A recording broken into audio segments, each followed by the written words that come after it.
$6 of fabric sold to you for $120. 60 cents of every dollar swallowed by overhead, not quality. A dress manufactured for $3, listed at $25. These aren't outliers. These are some of the most popular women's clothing brands in America, and they are robbing you blind. But not all of them play this game, and the proof is buried in one line of their financial filings. Kate Spade's numbers tell a story that isn't about fabric, design, or even craftsmanship. It's about where your money actually goes. In fiscal year 2018, Kate Spade's segment spent $773 million on selling, general, and administrative expenses.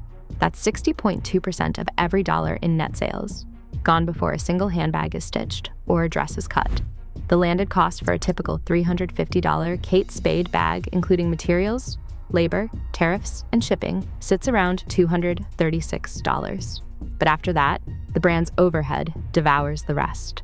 Only 17.1% of Tapestry's total revenue now comes from Kate Spade, a shrinking share that reflects how little is left for product investment once overhead claims its cut. The real shock came in August 2024 when Tapestry wrote down $855 million on its Kate Spade acquisition. That's not just a paper loss, it's a public admission that the brand's price structure is out of step with what shoppers are willing to pay. As one finance executive put it, most of what you spend at Kate Spade funds the storefront, not the bag. Shein's playbook looks nothing like the traditional luxury model. Instead of pouring money into storefronts or celebrity campaigns, Shein relies on a cloud-based engine that churns out over 6,000 new styles every single day. This isn't just about speed, it's about targeting. Algorithms scan social feeds and sales numbers, then push out micro batches of 50 to 100 units to a network of small workshops in Guangdong. Each design lives or dies by real-time data. If a dress goes viral, the factory gets another order. If not, production stops. No warehouses stuffed with unsold inventory. The real surprise is what this means for cost. A basic polyester dress, stitched and shipped, lands at about $3 to $4 per unit. That's material, labor, and platform fees combined. Yet the same dress can list for $18, $25, or even $35 on Shein's site. The margin is massive, but it hides behind the illusion of endless variety and flash sales. What you're paying for isn't craftsmanship or fabric quality, it's the power of data to minimize risk and maximize profit, all while keeping the actual product as cheap as possible. Shein's system doesn't need the trappings of luxury, the markup is built right into the code. Free People sits at the heart of the boho chic movement. But behind the flowing silhouettes and sun-drenched marketing, the numbers tell a different story. Urban Outfitters, the parent company, files its financials in a way that keeps the real cost of Free People's garments out of sight. There's no brand-level cost of goods line, no public breakdown of what goes into a $148 blouse or a $168 linen dress. Instead, costs are buried in a segment-wide figure that covers everything from store rent to executive bonuses. This opacity isn't accidental. It lets the brand lean heavily on lifestyle branding, using aspirational photography and influencer campaigns to sell the image, not the fabric. URBN's retail segment posted a modest 4.7% sales growth last year, but Free People's specific performance is impossible to verify. What is clear is that gross margins for the retail segment hover around 38%, and SG&A expenses, mostly advertising and corporate overhead, are rising steadily, now topping $1.6 billion annually. Without a cost sheet, shoppers have no way to know if their $168 top is built on premium material or just a premium story. The absence of transparency is the red flag. When a brand won't show its math, the premium is almost always for the mood, not the material. Lululemon built its empire on the promise of performance, technical fabrics, engineered fits, and a price tag that makes basic leggings feel like an investment. But the real story sits in the numbers. The company's 2024 annual report shows a gross margin of 57.7%, one of the highest in the apparel world. That margin isn't just about quality or innovation. It's about how little the raw materials actually cost compared to what shoppers pay. Luon, the proprietary blend at the heart of Lululemon's bestsellers, costs about $6 to $9 per yard on the global market. Each pair of leggings uses roughly a yard and a half putting the material cost per unit at around $10 to $14. Add labor, freight, and packaging, and the total cost lands somewhere between $13 and $20.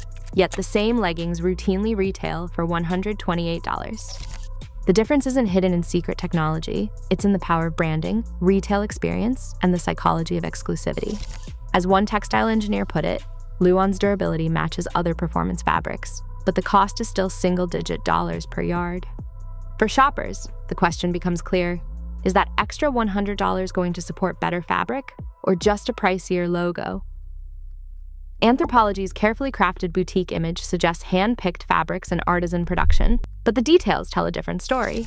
Product pages skip over basic fabric specs, no GSM, no country of origin, no mention of the mill or factory.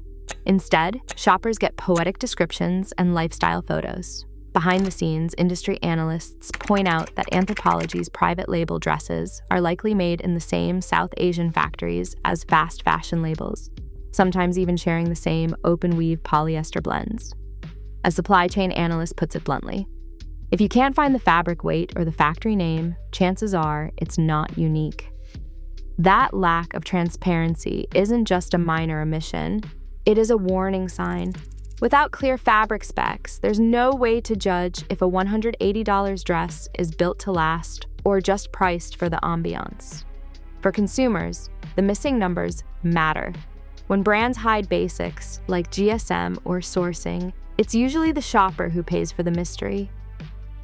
Reformation built its name on sustainability, but behind the recycled marketing, the numbers don't always add up. An internal audit from 2023, referenced by industry insiders, raised questions about whether the brand's $278 midi dress actually delivers on its eco-friendly promises.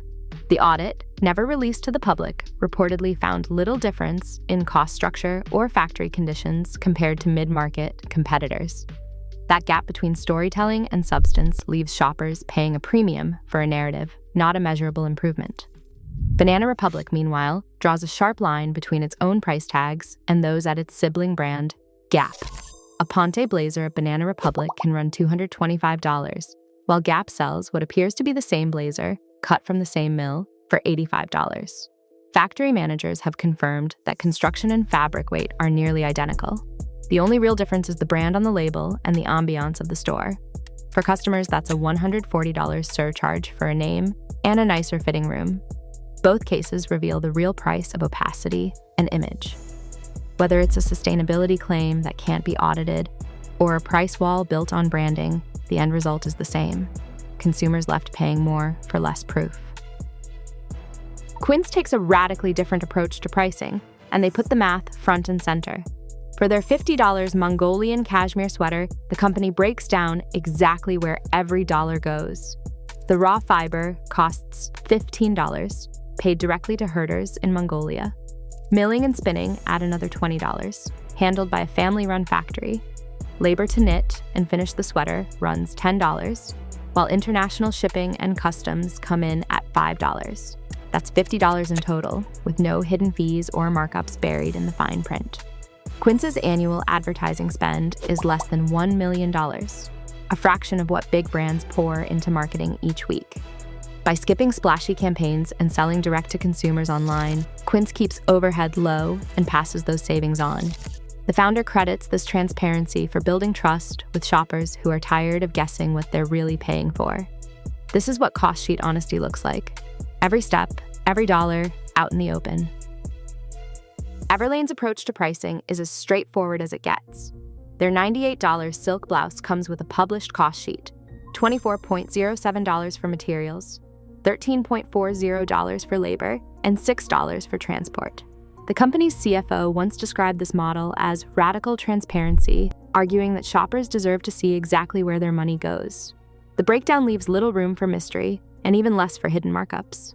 Everlane's gross margin hovers around 55%, but every major cost is disclosed, from the factory floor to the shipping dock.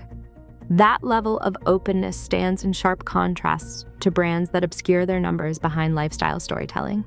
Eileen Fisher takes a different route to value, but the numbers are just as telling. The brand publishes full fiber sourcing, factory names, and living wage commitments. all backed by Fair Trade USA and B Corp certifications. Since 2009, Eileen Fisher's Renew program has diverted over 1.5 million garments from landfill, reselling or recycling them into new pieces. The founder once said, "Transparency isn't a marketing tool, it's a responsibility."